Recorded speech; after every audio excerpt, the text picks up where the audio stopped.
Yes, hello guys mga kaminten, good morning. So narito karon sa Ion Towers, located sa Davao City mga idol. So ayan yung tower. Hindi pa natapos, condominium yan mga idol. Ayan yung Abrisa, Ayala Malls, yung sa kabila Robinson Supermarket.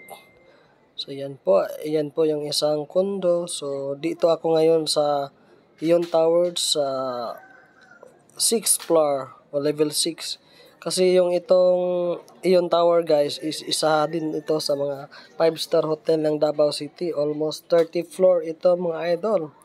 30 floor. So ayan po, tingnan mo mga idol, ang ganda din. May swimming pool sa gilid dyan mga idol. Tapos yung sa gilid dito sa 6th floor is ito yung makikita. Aside sa swimming pool is meron din mga bulaklak. So, ang daming bulaklak yan mga idol. Nasa gilid-gilid lang. So, haba niyan mga idol, Ang taas. 30th floor yan mga idol.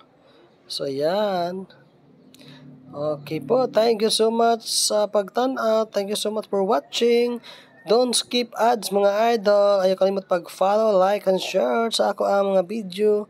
Daghan kayong salamat. Don't skip ads. See you and God bless. Bye-bye. I love you all.